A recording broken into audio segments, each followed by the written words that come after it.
नमस्ते दोस्तों, मेरा नाम है सुमन और प्लेनेट हिस्ट्री पर आप सभी लोगों का एक बार फिर से स्वागत है। क्लास 12 चैप्टर 6 पार्ट 4 भक्ति सूफी ट्रेडिशंस। चैप्टर शुरू करने से पहले रिक्वेस्ट है, प्लीज़ लाइक शेयर और सब्सक्राइब ज़रूर कीजिए मेरे चैनल को।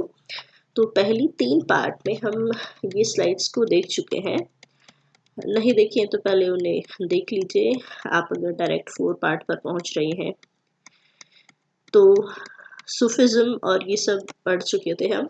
अब हम चिश्ती सब कॉन्टिनेंट पर आते हैं। Life in the Chishti खानका।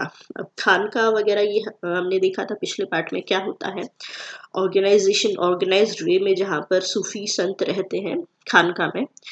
तो जो इंडिया में बहुत ही फेमस चिश्ती ऑर्डर था, चिश्ती सिलसिला था, उसमें क्या होता था ये हम देखते हैं। Chishtis in the Indian subcontinent, life in the Chishti khanqah. खानका सेंटर था सोशल लाइफ का, क्योंकि बहुत सारे लोग वहाँ पर जो लोकल लोग हैं वो आते रहते थे। इस खानका में काफ़ी छोटे छोटे बहुत सारे रूम थे और एक बड़ा हॉल था जहाँ पर जमात इकट्ठी होती थी। इस बड़े हॉल को जमात खाना कहते थे। जहाँ पर इनके इनमेट्स मतलब सभी जो सूफी लोग थे एक साथ रहते थे, वो सारे के सारे। और विजिटर्स जो उन्हें मिलने आते थे वो वहाँ पर आके इकट्ठे होते थे और काफ़ी बातचीत डिस्कशन करते थे, प्रे करते थे साथ में।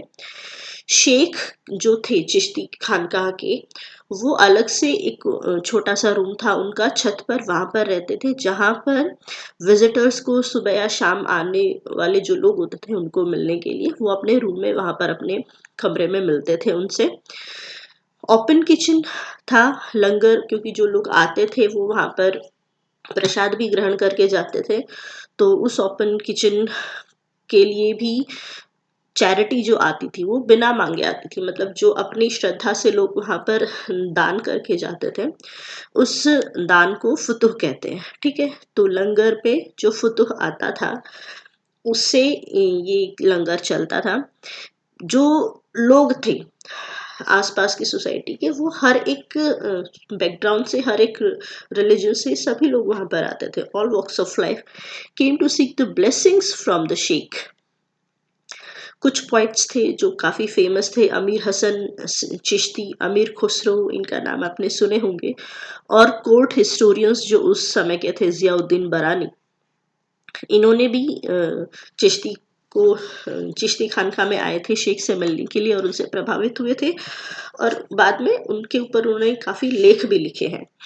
तो ये हमारा सोर्स है यहाँ पर जानने के लिए। इसलिए practices that were adopted by Chishtis in the khanqah. अब ये खानका में होता क्या था, क्या प्रैक्टिसेस फॉलो करते थे शेख और बाकी के सूफी संत जो उनके इनमेट्स थे। Bowing before the sheikh, bowing मतलब जो भी शेख से मिलने के लिए, उनकी ब्लेसिंग्स लेने के लिए आते थे, वो पहले उनके आगे ऐसे झुकते थे उनके आदर में। और बाकी फिर बाद में और भी जो विजिटर्स आते रहते थे उनको पानी प्रसाद वगैरह भी ऑफर करते थे।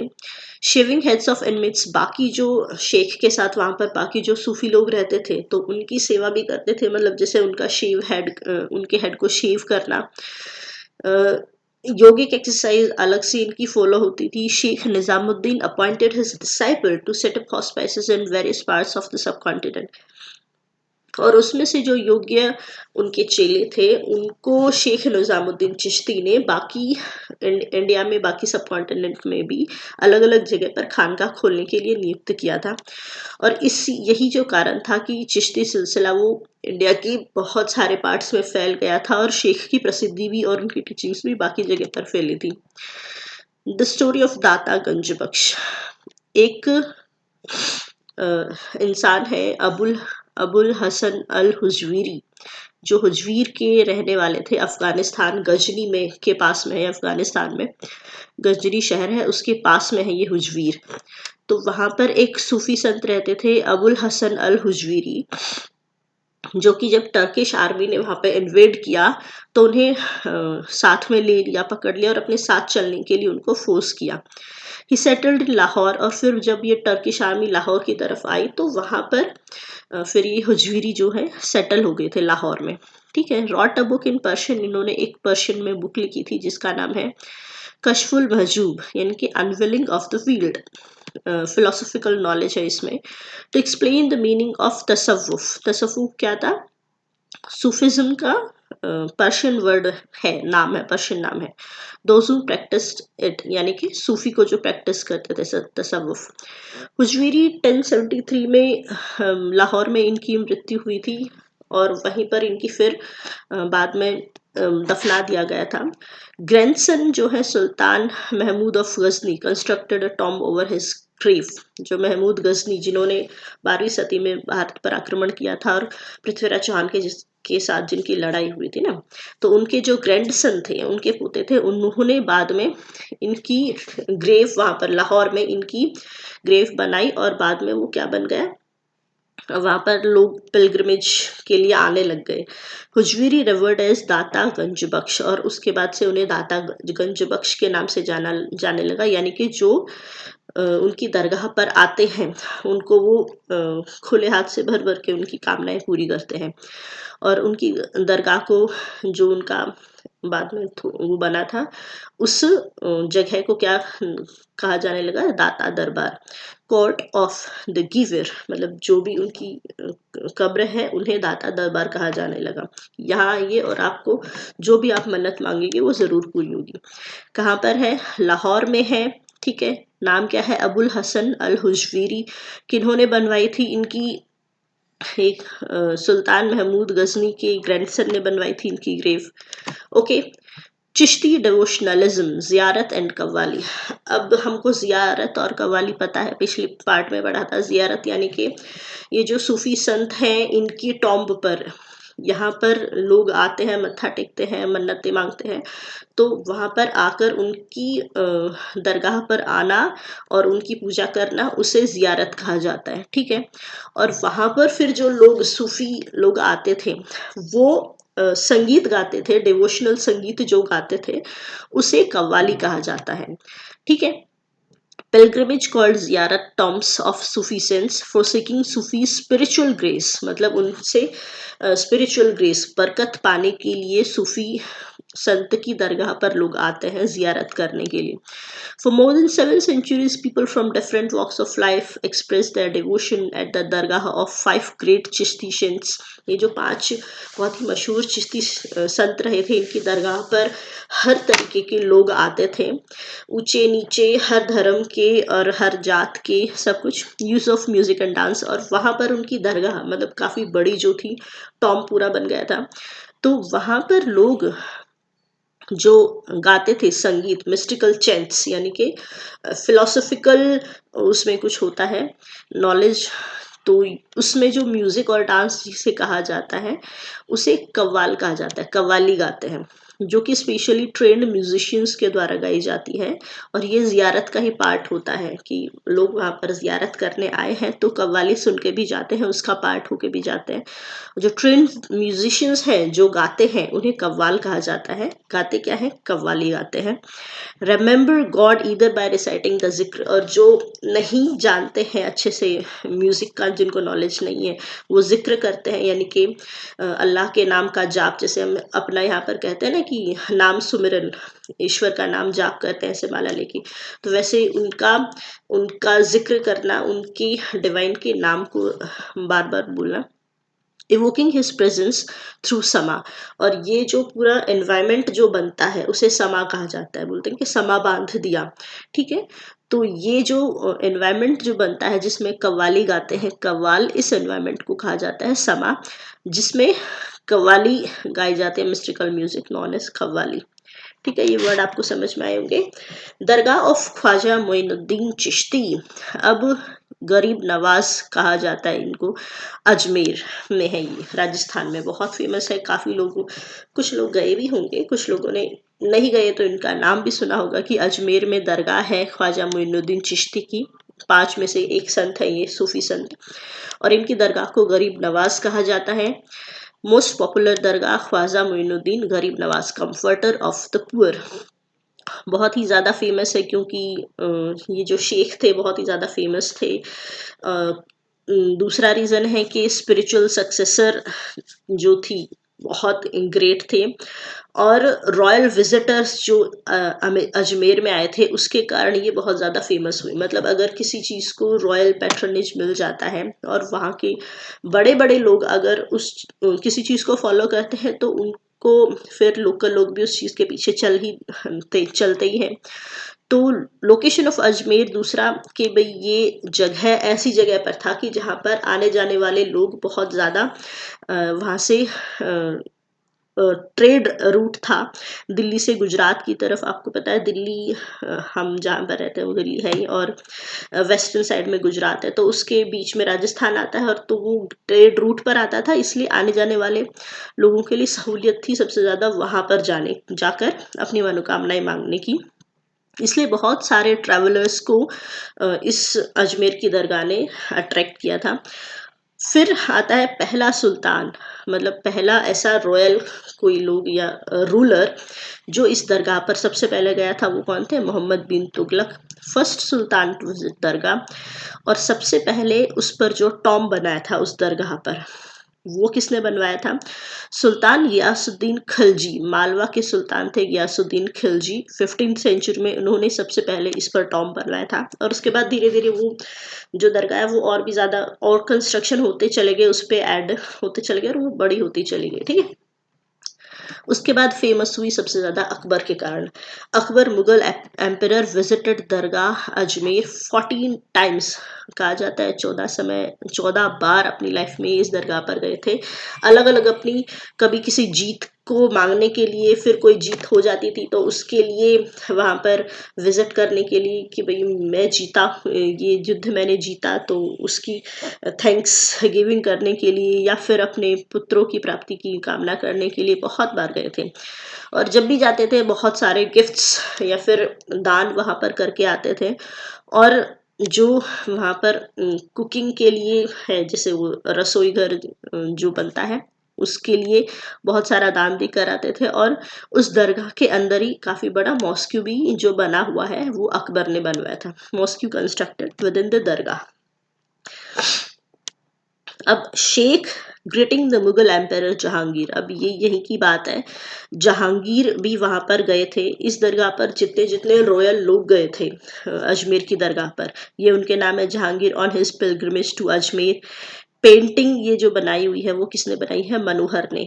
ठीक है, जो जहांगीर जो थे अकबर के बेटे, ये पेंटिंग और इन सब चीज़ों के बहुत ज़्यादा शौकीन थे, और इन्होंने काफ़ी सारे आर्टिस्ट को अपने पैट्रनेज के अंडर रखा हुआ था। उनमें से एक है मनोहर। 1615 में उन्होंने ये पेंटिंग बनाई थी जब जहांगीर अजमेर पर गए थे जियारत करने।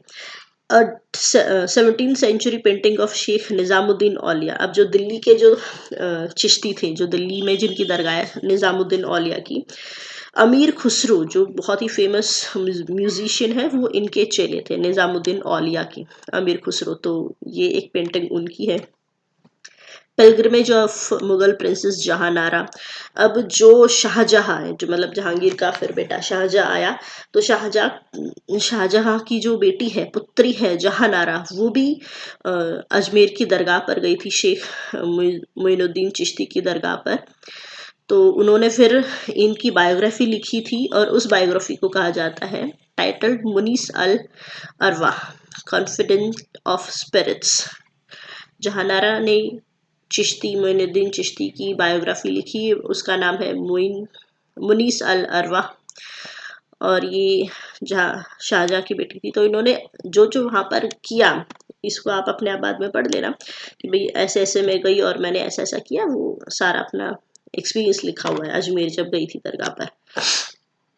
लैम्प ऑफ एंटायर लैंड, अब ये दूसरे हैं। एक दक्कन के एक इंसान है कुली खां, वो इन 5 चिश्ती शब्दों में से एक थे। चिराग ए दहली, नसीरुद्दीन चिराग ए दहली, जिनकी दिल्ली में दरगाह बनी थी, उनके बारे में लिखते हैं अपनी एल्बम में मुरक्का ए दहली। इन्होंने दिल्ली की सिटी के बारे में लिखा है। दरगाह कुली खान ने मुरक्का ए दहली, इस लिखावट का नाम है इनकी एल्बम का। और उसमें उन्होंने नसीरुद्दीन चिराग ए दहली के बारे में लिखा है कि ये सिर्फ दिल्ली के ही चिराग नहीं थे, ये पूरी भारत के चिराग थे, पूरी कंट्री के चिराग थे। और दिल्ली की पॉपुलेशन वहाँ पर बहुत ज़्यादा आती थी, स्पेशली दिवाली के टाइम पे। जो भी लोग थे, चाहे वो कोई भी धर्म के हो, कोई भी जात के हो, वो बहुत ही ज़्यादा वहाँ पर दिवाली के टाइम पे ज़रूर आते थे मन्नत मांगने के लिए, ज़ियारत करने के लिए। ठीक है, तो दरगाह कुली खान ने मुरक्का ए दहली लिखी। चिराग ए दहली जो सूफी संत है उनके बारे में इन्होंने लिखा हुआ है। ओके, अमीर खुसरो एंड द कॉल। अब जो अमीर खुसरो हैं, निज़ामुद्दीन औलिया के चेले थे, qawwali at the dargah of Nizamuddin Auliya, Delhi में जिनकी है, पहले जो हमने फोटो देखी थी। तो उन्होंने कव्वाली जो गाते हैं, कव्वाली अभी मैंने समझाया था, दरगाह पर जो कव्वाली गाते हैं उसमें उससे पहले, कव्वाली शुरू करने से पहले और कव्वाली खत्म होने के बाद, पूरा ये जो गाना होता है, संगीत होता है, उससे पहले और बाद में कॉल गाया जाता है। मतलब एक छोटी सी पोएट्री होती है, बहुत छोटी सी, उसे कॉल कहा जाता है। तो ये अमीर खुसरो ने शुरू किया था। Amir Khusro the great poet musician disciple of Sheikh Nizamuddin Auliya introduced the qaul. Arabic word है इसका मतलब, यानी कि सेंग, कहावत, अहिम। ओपनिंग और क्लोजिंग ऑफ कव्वाली, जब कव्वाली की ओपनिंग पे और क्लोजिंग पे ये बोला जाता है। पर्शियन, हिंदवी या उर्दू या अलग अलग लोकल लैंग्वेज में भी है ये पोएट्री। मतलब जहाँ पर गा रहा, जहाँ जगह है वहाँ पर जो जानने वाले हैं लोग, भाषा उसकी भाषा में गाई जाती है। कव्वाल ही, जो कव्वाली गाते हैं, कव्वाल वही से गाते हैं शुरू में और बाद में। Started their recital with the qaul, तो अपनी कव्वाली शुरू करने से पहले कॉल गाते हैं। ठीक है, शुरू किसने की? अमीर खुसरो ने। Languages and communication, the Chishtis compose the poems in several languages. Chishti संतों ने अपनी जो पोएम्स हैं वो बहुत सारी लैंग्वेजेस में लिखी है, हिंदवी में, पर्शियन लैंग्वेज में और काफ़ी लोकल लैंग्वेज में भी लिखी थी। ठीक है, जैसे कि एक सूफी संत थे बाबा फरीद, जिन्होंने लोकल लैंग्वेजेस में भी पोएट्री बनाई थी, जिनकी पोएट्री को गुरु ग्रंथ साहिब में भी शामिल किया गया है। गुरु ग्रंथ साहिब सिखों की पुस्तक है, पवित्र पुस्तक है। उसमें जितनी भी कंपाइलेशंस है गुरुओं की, उसमें से कुछ बाबा फरीद की कंपाइल्ड पोएट्रीज भी इसमें शामिल की गई है। सम सूफीज कंपोज्ड लॉन्ग पोएम्स और मसनावीज, कुछ बड़ी बड़ी पोएम भी बनाई है काफ़ी संतों ने, जिन्हें मसनावी कहा जाता है। इन वर्डों को याद रखना, जो स्टूडेंट्स मुसलमान हैं उन्हें तो कोई दिक्कत नहीं होगी, उन्हें पता होगा इनके बारे में। जो दूसरे हैं उन्हें थोड़ी दिक्कत होगी, तो इनको नोट करना, इन वर्ड्स को याद रखना। लॉन्ग पोएम्स और masnavis to express ideas of divine love using human love as an allegory. तो लंबी लंबी पोएम जिन्हें ह्यूमन लव को डिफाइन करने के लिए भी गाया जाता है, उन्हें मसनावीज कहा जाता है। जैसे कि पद्मावत है, जो मलिक मोहम्मद जायसी ने लिखी है, वो भी एक प्रेम आख्यान है। और जो सूफी संत जो हैं कव्वाली गाते हुए, काफ़ी बार इन्हें भी गाते हैं, इन लॉन्ग पोएम्स को, जो ह्यूमन लव को डिफाइन करती है और इस ह्यूमन लव को यानी कि अल्लाह के लव के साथ कनेक्टेड करती है एक तरीके से। पहले मुझे ऐसा लगता था कि जो कव्वाली गाते हैं, मैंने कुछ वीडियोस देखी हैं जैसे यूट्यूब पर, तो उसमें मैं काफ़ी देखती थी कि कव्वाली गाते हुए वो ह्यूमन लव को भी उसमें इंट्रोड्यूस करते हैं, कि जैसे किसी स्त्री के आँखों का वर्णन है, कि या फिर बालों का, या फिर किसी लोगों के आपस में प्रेम का वर्णन है। तो मुझे पहले ये चीज़ समझ नहीं आती थी कि ये क्या क्या दोनों चीज़ें अलग होती हैं क्या। तो अभी मुझे बाद में एक चीज़ क्लियर हुई। Such poetic compositions were often recited in hospices, usually during summer. इसमें से काफ़ी सारी जो पोइट थी वो जब दरगाह पर भी गाई जाती थी, जब समा बांधा जाता था, कव्वाली गाते थे। तो ये मसनावी, प्रेम आख्यान, लव स्टोरीज वगैरह दरगाह पर भी गाते हैं। थोड़ा मुझे तो अजीब लगा था पहले जब मुझे समझ में आया। सूफी पोइट्री वॉज composed इन दक्खनी, अ variant of Urdu language. Sufi poetry जो दक्खनी में भी गाई जाती है, उर्दू का ही ये वेरिएंट है, ये जो दक्खनी भाषा है। Around Bijapur and Karnataka region. तो दक्षिणी भाषा में जो सूफी पोएट्री गाई जाती है वो कहाँ गाई जाती है? बीजापुर और कर्नाटक रीजन में, जिन्हें काफ़ी लोकल लोग खासकर औरतें गाती हैं। कब कब? जैसे बच्चों को सुलाते हैं लूरी नामा उसकी फॉर्म में गाती हैं, शादी नामा मतलब शादी ब्याह में जो गाए जाते हैं गीत उसमें भी इनको गाते हैं। सूफीज ऑफ दिस रीजन, इस रीजन के जो दक्कन रीजन के सूफीज हैं वो कन्नड़ के वचनों से इंस्पायर्ड हुए थे। जो लिंगायत के कन्नड़ वचन हैं उनसे इंस्पायर्ड है इनकी लेख सूफियों के, और मराठी अभंगास से भी इंस्पायर्ड है। तो इनसे भी उन्होंने काफी सारी इंस्पिरेशन लेके अपनी पोएट्री लिखी हुई है सूफी संतों ने।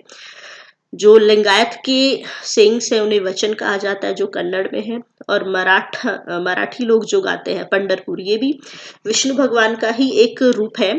पंढरपुर के जो भगवान हैं पांडुरंग, उनकी भक्ति में जो गाए जाते हैं गीत उन्हें अभंगास कहा जाता है। ठीक है, जैसे लिंगायत के वचन होते हैं ऐसे मराठी में अभंगास होते हैं, पंढरपुर के संत गाते हैं इन्हें। ओके, एक ये जैसे है इसमें से दक्खनी है चरखानामा। जैसे लूरी नामा है, शादी नामा है, वैसे एक चरखानामा है कि चरखा काटते हुए धागा बुन रहे हैं, धागा बना रहे हैं, पूरे हैं, पूरा कपड़ा बना रहे हैं। तो उसमें सब कुछ उसमें करते करते नाम जिक्र करना है अलग अलग। तो ये भी उसका एक फॉर्म है। इन ये तो अलग है कुछ। ठीक है, सूफीज इन द स्टेट, जो Chishti tradition was austere but it didn't isolate political power. सूफियों ने काफी सारे जो ग्रंथ्स मिलते थे कहाँ से, राजा मुस्लिम रूलर्स से जो जितने भी इनको मिलते थे ग्रांट्स, वो डोनेशंस तो ये लेते थे, लेकिन काफी बाद में कुछ सूफी संत जो स्टेट था उनके साथ इंटरलिंक्ड भी हो गए और कुछ की थोड़ी अनबन भी बनती रहती थी। तो अलग अलग था। सुल्तान सेटअप चैरिटेबल ट्रस्ट, जो सुल्तान थे उन्होंने चैरिटेबल ट्रस्ट जिन्हें औकफ कहा जाता है उनकी स्थापना की थी, जो हॉस्पाइसेस को टैक्स फ्री लैंड देते थे या फिर दान समय पर जब भी जरूरत होती थी डोनेशन वो देते रहते थे। तो इन चैरिटेबल ट्रस्ट की औकफ की स्थापना सुल्तान ने की थी। Chishtis accepted donation in cash in kind, Chishti वो जो डोनेशन एक्सेप्ट करते थे वो कैश की फॉर्म में भी होता था, काइंड की फॉर्म में भी होता था। मतलब जैसे कि फूड, क्लोथ और लिविंग क्वार्टर्स, ऐसी कुछ काइंड फॉर्म है जो उसी समय चाहिए होती, इस फॉर्म में भी होता था और कैश में भी होता था। Moral high status of Sufis attracted people from all walks of life.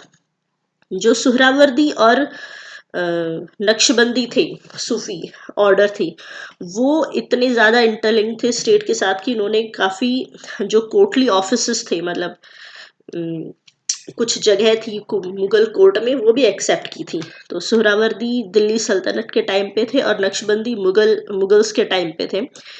The associations were not the same as those of Chishtis. In some cases, Sufis accepted courtly offices. The kings wished to secure their support. अब राजा थे वो इन सूफी संतों का support चाहते थे, इसके लिए उनके साथ अपना लिंक बनाते थे। टर्क सेटअप दिल्ली सल्तनत, जैसे टर्किश लोगों ने दिल्ली सल्तनत की स्थापना की, तो सूफियों ने इस चीज को बोला कि जो शरिया लो है, उलेमा जो लोग होते हैं जो शरिया लो को दिल्ली सल्तनत को बताते हैं कि भाई शरिया में क्या कहा गया और कैसे राज चलाना है। उलेमा मैंने आपको समझाया था, जैसे हिंदुओं में जैसे ब्राह्मण है वैसे इसमें एक तरीके से उसी तरीके से उलेमा होते हैं। तो उलेमा जो शरिया लोग को बोलते थे कि ये स्टेट में सभी लोगों पर लागू होना चाहिए। सूफीज इस चीज को अपोज करते थे कि भाई यहाँ पर शरिया लो सिर्फ मुसलमानों के लिए है, आप उसको बाकी धर्म के जो आपकी जनता है उस पर जबरदस्ती नहीं कर सकते हैं। तो खैर, लेकिन टर्क्स को उलेमा की माननी होगी, सूफी लोगों की तो वो सिर्फ रिलीजियस मैटर में ही मानते थे, यानी कि स्पिरिचुअल मैटर में ही मानते थे। जो स्टेट में जो होना है वो उलेमा के हिसाब से होना है। तो sultans also came to depend on the Sufis to interpret sharia, लेकिन कभी कभी सुल्तान सूफी लोगों पर भी डिपेंड होते थे शरिया को इंटरप्रेट करने के लिए, मतलब समझाने के लिए कि भाई शरिया में जो है थोड़ा एक्सप्लेन कीजिए, उसको इंटरप्रेट कीजिए। Believe that auliya could intercede with God to improve the material and spiritual conditions of people. ये माना जाता है जो निज़ामुद्दीन औलिया दिल्ली के सूफी थे वो उनका गॉड के साथ काफ़ी अच्छा, अल्लाह के साथ काफ़ी अच्छा संबंध है, तो वो अब पर खूब सारी बरकत बरसा सकते हैं, जिसकी वजह से जो राजा थे वो होते थे कि उनके दिमाग में होता था कि जब राजा जो सुल्तान है या मुस्लिम रूलर्स हैं वो ज़्यादातर अपनी कब्र इन सूफी संतों के पास में ही इसीलिए बनवाते थे, इसी वजह से कि भाई उन पर भी फिर अल्लाह की बरकत वैसे ही बरसे अगर हम सूफी लोगों के साथ अपनी दरगाह बनवाएंगे तो उनके साथ में। इंस्टेंसेस ऑफ कन्फ्लिक्ट, इनके मृत्यु के बाद, मौत के बाद वो जन्नत जाएंगे इस वजह से। Instances of conflict between the sultan and Sufis, कई इंस्टेंस ऐसे भी है कुछ जहाँ पर सुल्तान और सूफी आपस में एक दूसरे से थोड़ा अपोज भी होते थे। क्यों? जैसे कि सूफी लोगों में हमने एक प्रैक्टिस देखी थी कि सूफी संत के सामने जब भी आते हैं तो उनके सामने झुकना होता है, और सेम सुल्तान में भी ऐसा होता है। जब भी किसी सुल्तान के या मुगल रूलर के दरबार में जाएंगे तो पायबोस करना होता है, झुकना होता है उनके सामने। तो वो आपस में इन चीज़ों को लेकर नहीं मानते कि कौन किसके सामने झुके। तो ये भी कॉन्फ्लिक्ट की चीज़ थी। Disciples of Nizamuddin Auliya addressed him as Sultan ul Mashaikh, और जो लोग राम जी, डिसाइपल्स जो निजामुद्दीन औलिया के थे वो निजामुद्दीन औलिया को, शेख को सुल्तान के नाम से पुकारते थे, जबकि सुल्तान ऑलरेडी कोई और था गद्दी का। उन्हें बोलते थे सुल्तान उल मशीख, यानी कि शेखों में भी जो सुल्तान है। किसको बोलते थे? निजामुद्दीन औलिया को क्या बोलते थे? सुल्तान उल मशीख। डिक्लाइनिंग अ रॉयल गिफ्ट, कुछ है इंस्टेंसेस जब सूफी संतों को काफ़ी भर भर के बहुत सारा डोनेशन दिया गया था, तो उन्होंने जिस चीज़ की ज़रूरत थी सिर्फ उतना ही रखा था, बाकी वो बोला कि भाई हमको इतने की ज़रूरत नहीं है, हम वो जो ज़रूरत है हम उतना ही काफ़ी है। जैसे है शेख निज़ामुद्दीन औलिया की दरगाह पर आए थे, सॉरी हॉस्पाइस में, खानकाह में आए थे। ऑथर अमीर हसन सिज्जी लिखते हैं कि एक लोकल रूलर आए थे जिन्होंने गार्डन और काफ़ी सारी लैंड देने को बोला था, तो उन्होंने डिक्लाइन कर दिया था कि भाई इतना ज़्यादा हमें ज़रूरत है नहीं, थोड़ा ही बहुत है। सुल्तान गियासुद्दीन दूसरा एक है कि सुल्तान गियासुद्दीन आए थे शेख फरीदुद्दीन के पास, और उन्होंने पैसा और विलेज और ये सब दिया। तो उन्होंने बोला पैसे तो हम रख लेते हैं कि काम का है, लेकिन इतने सारे धरती का हमें ज़रूरत नहीं, हम इसका क्या करेंगे, आप ज़रूरतमंदों में दे दीजिए इसको। तो दरगाह ऑफ शेख सलीम चिश्ती बहुत ही फेमस है। अकबर ने जो शहर बसाया था फतेहपुर सिकरी, उसमें ये शेख सलीम चिश्ती की दरगाह है जो बाबा फरीद के ही वंशज थे, और इनसे काफ़ी इंस्पायर्ड थे अकबर सलीम चिश्ती से, और इन्हीं के बरकत से उन्हें शायद पुत्र की प्राप्ति हुई थी, और इसलिए उन्होंने अपने बेटे का नाम सलीम रखा था, जो बाद में जब राजा बना तो जहांगीर नाम से बोला गया उसे। Bond between Chishti and Mughal state, तो चिश्ती सिलसिला और ये सब यहाँ पर ख़त्म होता है। बाकी का पार्ट हम एक और पार्ट में, 5th पार्ट में ये चैप्टर ख़त्म हो जाएगा, जिसमें और कुछ कबीर और गुरु नानक वगैरह कुछ 2-3 चीज़ें रह गई हैं, वो 5th पार्ट में आएंगी। इसमें से अगर आपको कुछ समझ में नहीं आया हो या फिर मैं नहीं ठीक से समझा पाई हूँ तो मुझे कमेंट बॉक्स में लिखिएगा। कैसी लगी मेरी वीडियोस वो भी मुझे बताते रहिए। आप लोगों के सपोर्ट के लिए बहुत बहुत धन्यवाद। साथ में इतना काम और कर दीजिए, प्लीज़ लाइक कीजिए मेरी वीडियोस को, शेयर कीजिए, जिन जो हिस्ट्री पढ़ रहे हैं स्टूडेंट्स या आपके बाकी कोई दोस्त, उन लोगों के साथ भी शेयर कीजिए, अपने फेसबुक चैनल पे शेयर कीजिए, और सब्सक्राइब करने के साथ साथ बेल आइकन भी दबा दीजिए साथ में, तो जब भी मेरी नई वीडियो आए तो आप लोगों को उसका नोटिफिकेशन आ जाए। तो आज के लिए इतना, टाटा बाय बाय, फिर मिलते हैं आपसे नेक्स्ट वीडियो में।